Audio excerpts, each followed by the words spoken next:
Hi everybody. One of the problems that I have on the Cord King model 18-20 is sharpening the saw.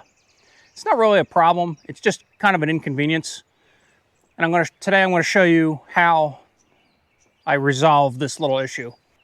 So it's a rainy, ugly day here. The rain has subsided for a few minutes, but we're supposed to get a total of 1 inch of rain. Rather than work out here in the cold and wet, I'm going to do this little project since I'll be in my shop. So as you can see here, we've got the saw, and then this is the splitter box. Everything is at an angle, even the side pieces.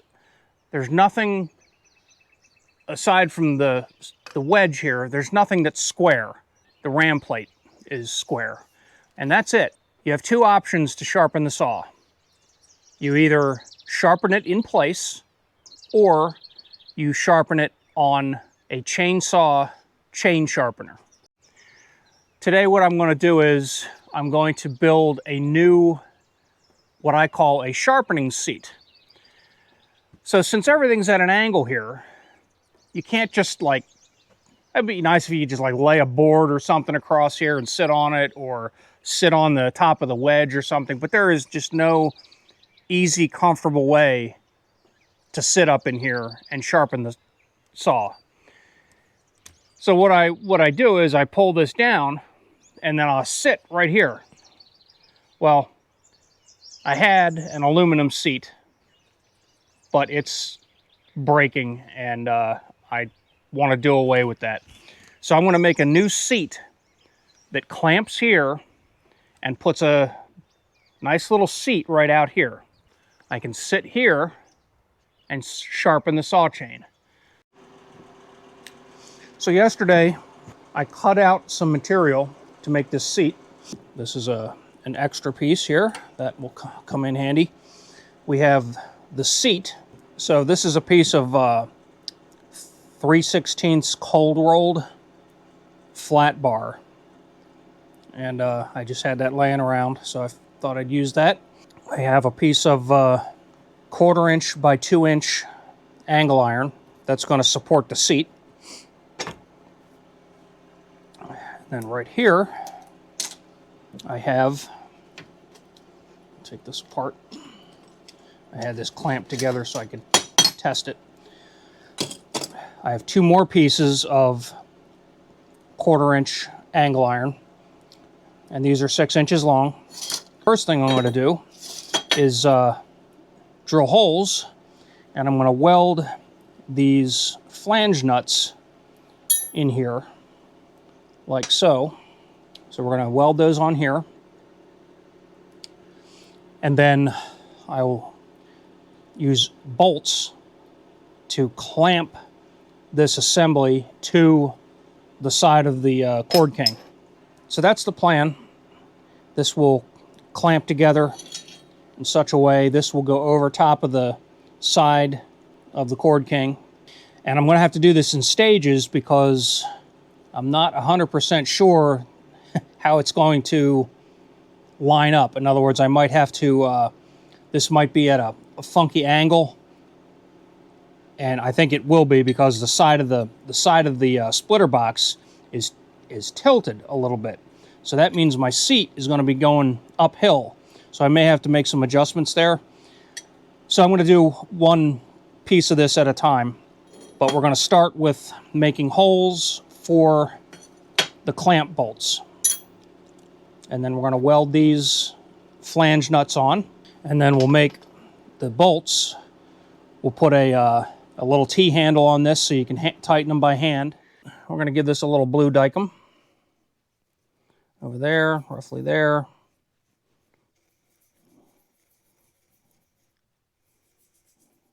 Doesn't have to be perfect, but I'd like to kind of see what I'm doing. If we just center these, that'll be fine. So we're going to center it between here and here. 1 3/4 inches. So half of 1 3/4 inches is 7/8, or 0.875 to 0.875. scribe a line there. Scribe another line over here.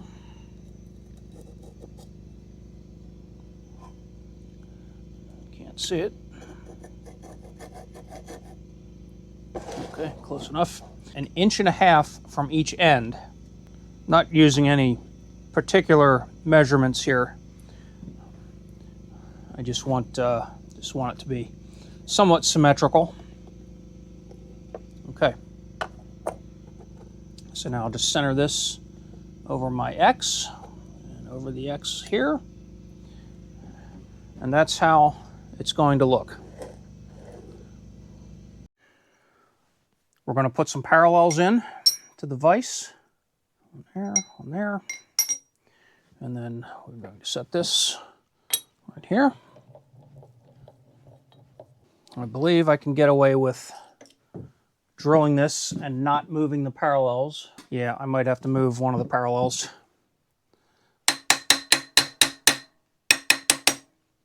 The other day we did the repair of my trailer jack, and I used a 9/16 split point drill bit.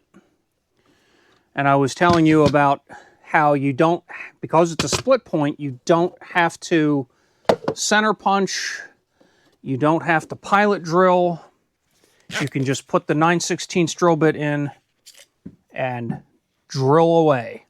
So here's the 9/16 split point. And what that means is the very point of the drill cuts. Okay, it will actually cut because the edges, the cutting edges, go right into the middle. On a standard drill, it's more like a wedge, and I will show you that so you get what I mean.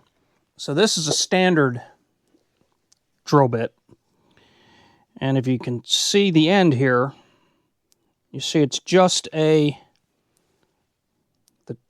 tip is just a square. Okay, so that's the reason that you pilot drill with these large drill bits, because that really isn't much of a cutting edge. All that does is scrape the metal away, and it doesn't work very well. So a pilot drill, if you get a pilot drill for this and you make it just a little bit bigger than the web, which is the thickness of the middle here, you make your pilot drill just a little bit bigger than that web, this drill bit will go right on through. But trying to drive this through without a pilot hole is a lot more difficult. When I was drilling the new mounting plate for the trailer jack, I used the wiggler. I know it sounds like a bad Batman comic, but this is a wiggler, and it's just a very sharp point. And this is a flexible, there's a ball on the end of it, and it just rotates freely in here. And that puts your quill dead center to wherever you want to drill. But there's another way to do that. We're going to use an edge finder. So this is an edge finder. And what this does, if you can see how this piece here moves.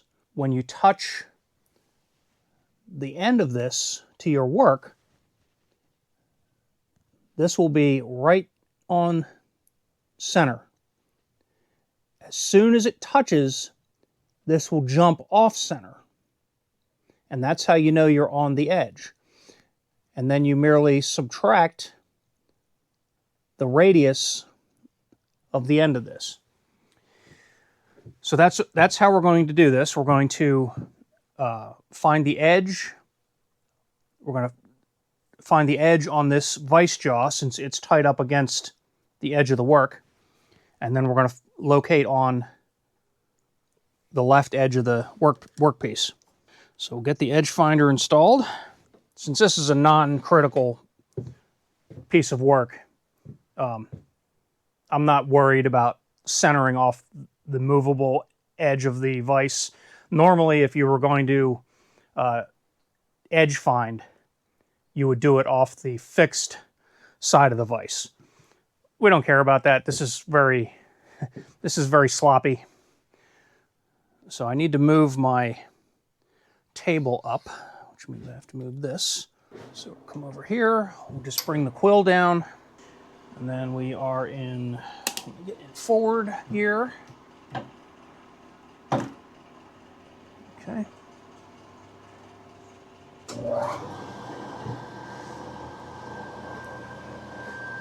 Now hopefully you can see what it's doing. So right now it's off center. So we're going to touch it to the vise.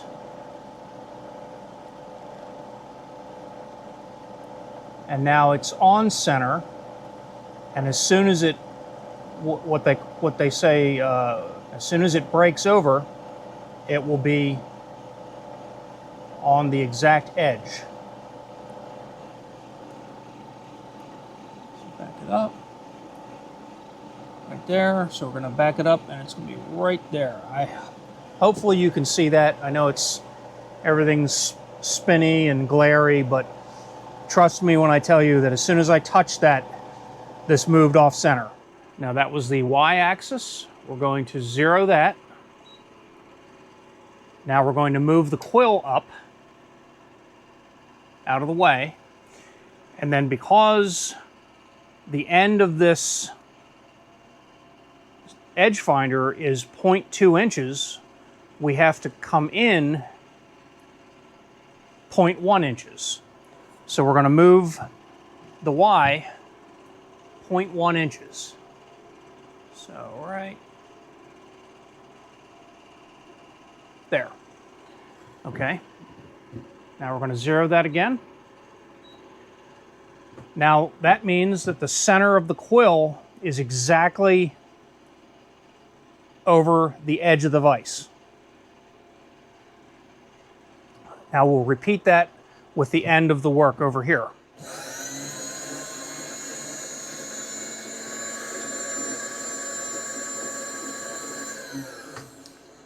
If I want it to be really accurate with my edge finder, I know that my hole is going to be at 0.875 inches from this edge, so I'm going to center this at 0.875. And now the center is exactly where I'm going to drill the hole. That's not terribly important with this. If the end of this was not square, it could be an issue.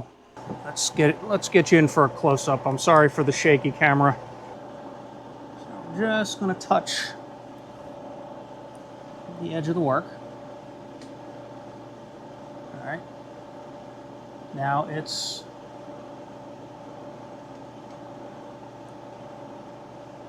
so right there. You can see it break over right there. So that's the edge. Now I'll move my quill up. We're going to zero the X. And now we need to move in that direction 0.1 inches.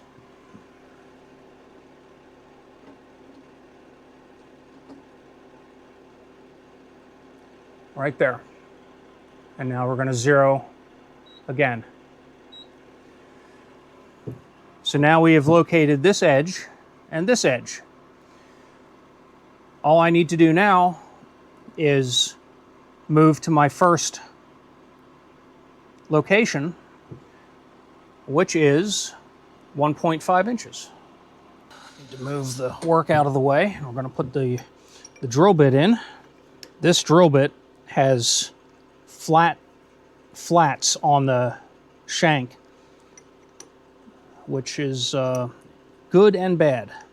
So now we're going to come over to the location we want, which is 1.5 inches to 1.5 inches on the DRO.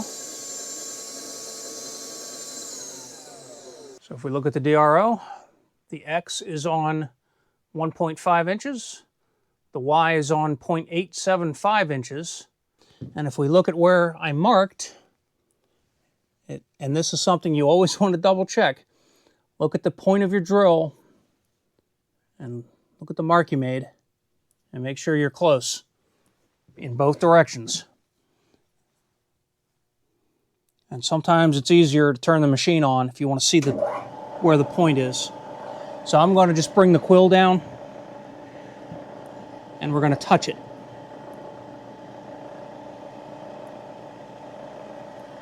And if you can see,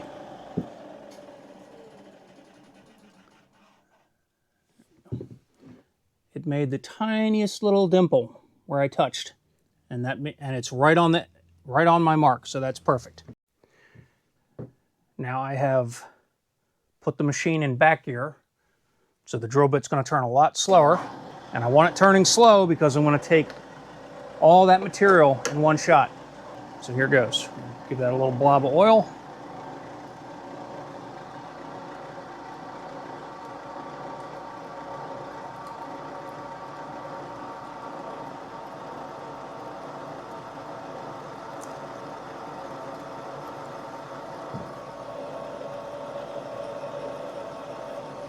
Now, before I go too crazy here, I think I'm going to slide my parallel out of the way. I don't think it'll hit, but I also don't want to take a chance. I'm leaving the parallel underneath, but I just want to make sure that it's fully out of the way.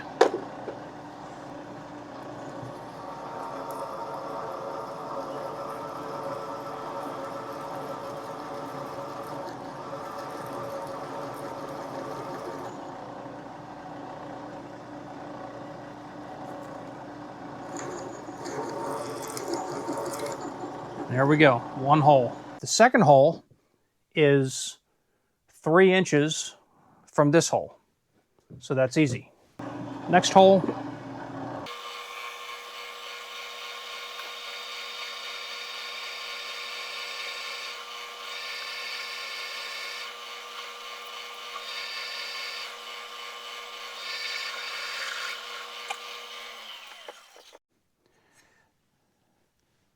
Okay, we're done with that. That's pretty much the extent of the machining of this. Wasn't a whole lot to it, just drilling 2 holes. But I just wanted to show you some techniques. So we have 2 nice holes. Now we're going to deburr these because I don't want sharp edges. And then I'll be back after I do that. Since I'm going to weld these flange nuts onto the piece of angle iron, I need to clean all the black coating off of these. I believe it's a black oxide coating that they put on these. So I'm going to take all that off and clean it off underneath and then just clean around the edges. So I'm going to go do that and I will be back. I have my angle iron clamped to the bench. I cleaned everything off, degreased it, wiped off all the dicum. You can see the edges of my flange nuts are now clean. And I'm just going to do this by eye to get this in place because I tried clamping it and just putting the clamp on makes everything move. So I'm going to hold off on clamping it until I get at least 1 tack on here. We'll see how that goes. I have my welder set to 90 amps, DC negative, meaning this is negative polarity. And we're going to try to do a very gentle tack.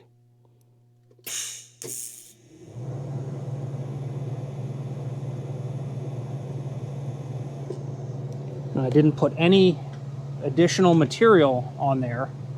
I just made enough of a tack. So now I can clamp it down and it won't move. So let's try to clamp it and see what happens.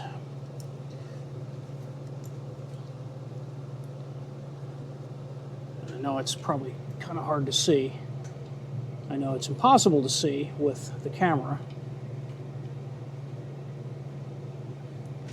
But because I tacked it on the left side there, now the nut has a tendency to tilt up when the weld cools off. So now I'm clamping it down so it can't go anywhere. Now it's flat again. Well, we're going to tack this side, and then we're going to pull the clamps off and make sure that it's still centered where it needs to be. So get another tack over here.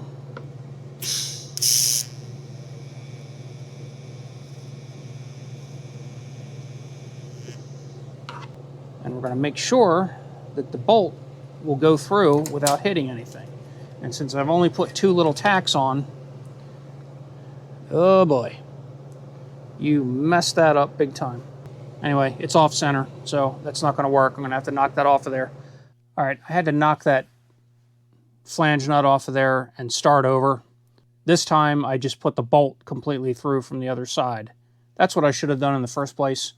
So now I'm going to make a tack, and then regardless, that bolt is going to come in or out of there, even if it's off center a little bit. So now we'll get some nice tacks going.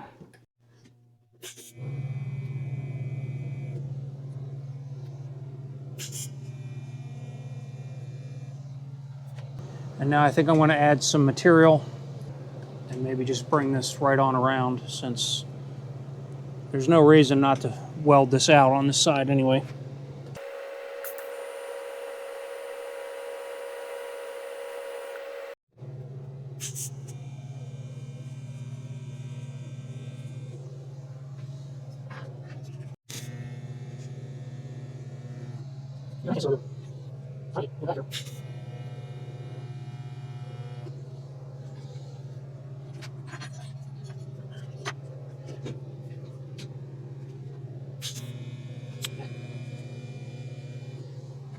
Okay, that's most of the way around. I'm missing just a little, about a 1/4 inch. If you can see that. I got most of the way around. I can't get in the back there, but that should be good enough.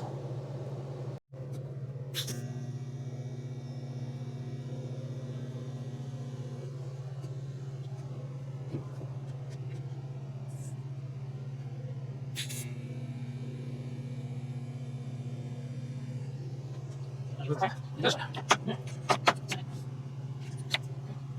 good.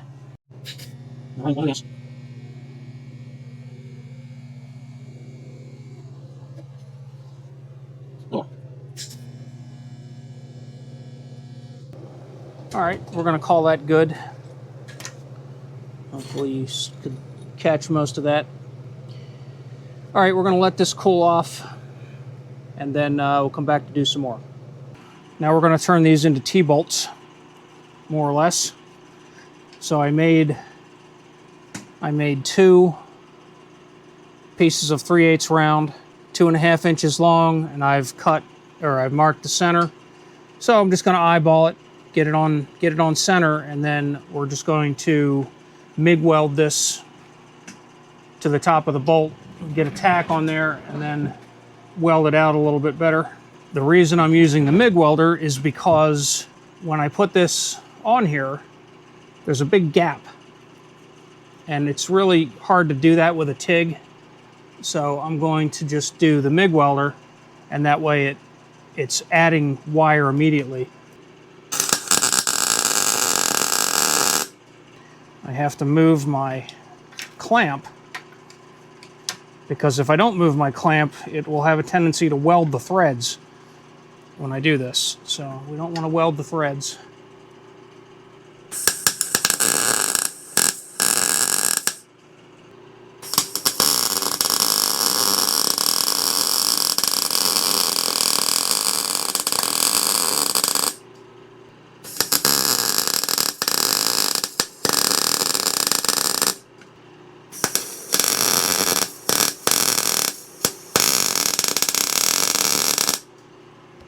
And now we have some T-handle bolts. Our next step is to turn this into a actual clamp. So what I'm doing here is I'm putting a spacer in between the 2 halves, like so. And since the side of the firewood processor is 0.385, I believe it's either because of the paint or because maybe it's metric. I don't know. Put a tack between the two to hold them together. And I've got, in between, I have a piece of 3/8, 0.375, and then another spacer, which amounts to about 25 thousandths, I think. And that'll give me enough room to slip this over the side of the Cord King. All right, we're gonna get some tacks on this. I've got it clamped so it can't move. It's reasonably square.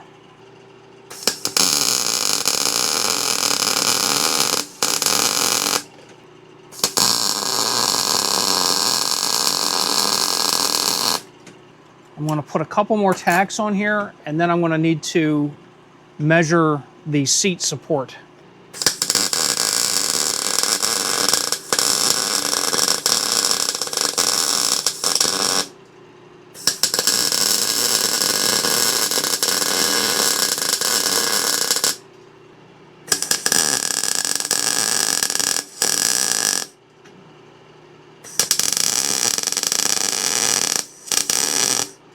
And then once I have this arranged the way I want it, I'll weld out the rest of that.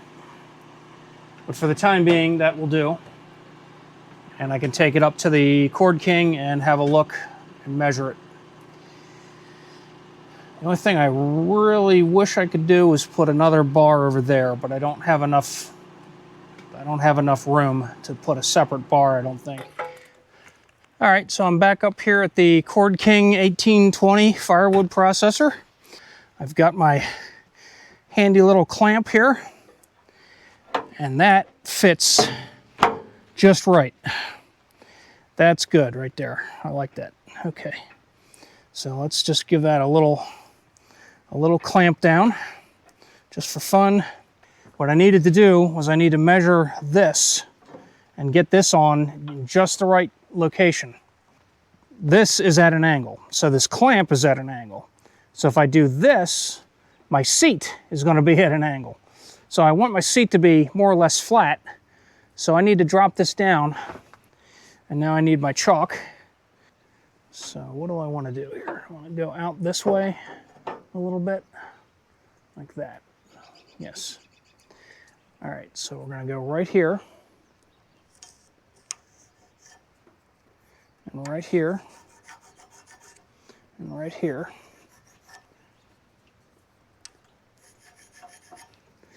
Make sure I can see that. Okay. All right, I can see my mark. That'll get welded right in there.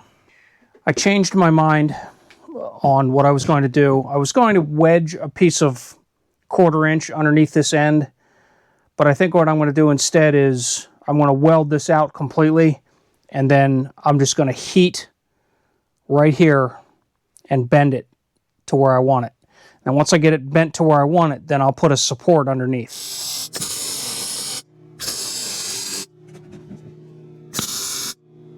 Easy. Okay, now I can take all my clamps off. So now we're going to weld this out. Move my clamp over here.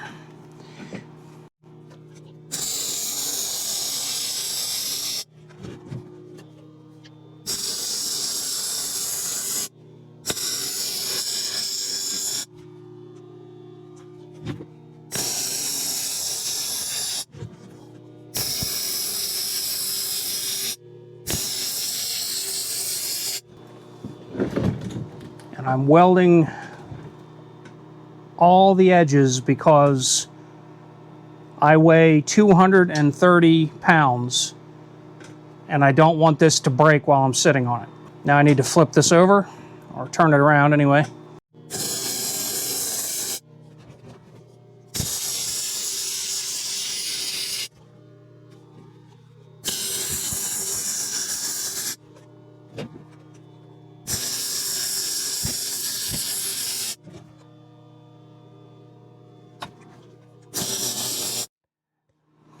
Now I took this up to the Cord King and I aligned the seat to where I want it.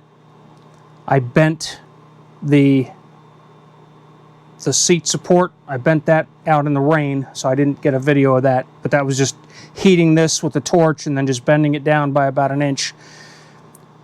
So I've marked the position horizontally where I want it, and then I have a line marked where I want it rotated to. Now we're going to get some tacks on there.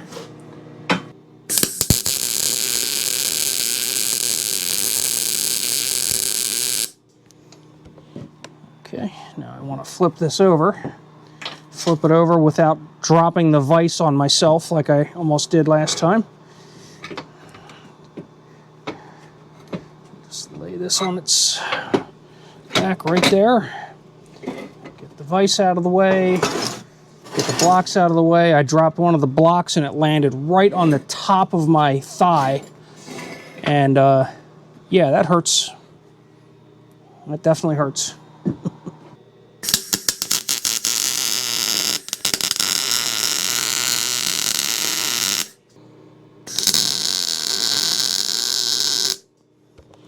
Okay, now I can get rid of my clamp, I do believe. Let's have a look. I think we're okay. All right, now I'm just gonna get some weld on here. Yeah, let's do that under there, okay.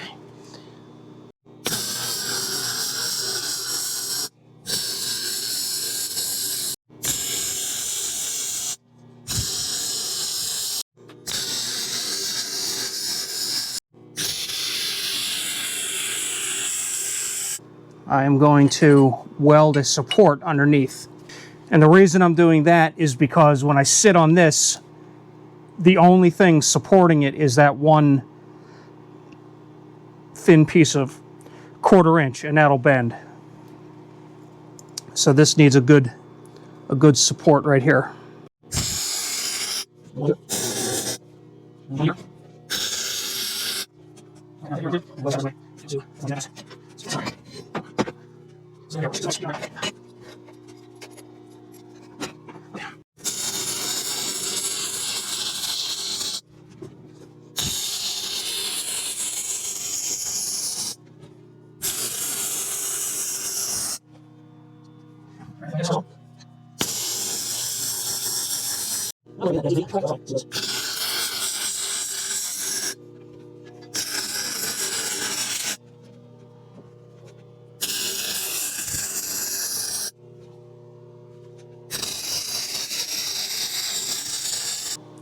All right, we're gonna let everything cool down. We've got our clamp end and our seat end. And we've got our support underneath. Our clamp bolts. I think it's in pretty good shape. Can't wait to try it out, but not today because it's raining. The next day. Here's the final result. My sharpening seat is clamped on. It looks like it's fairly level, which is good. I might have gotten a little too much paint down in between here, but that'll work its way out. But yeah, there it is. Hopefully that gives me a good spot to sit and sharpen the saw, and hopefully I don't bend it. All right, that's it. I hope you enjoyed the Cord King M18-20 chainsaw sharpening seat. If you enjoyed this, give me a thumbs up, leave some comments. Everybody have a great day, and we'll see you later.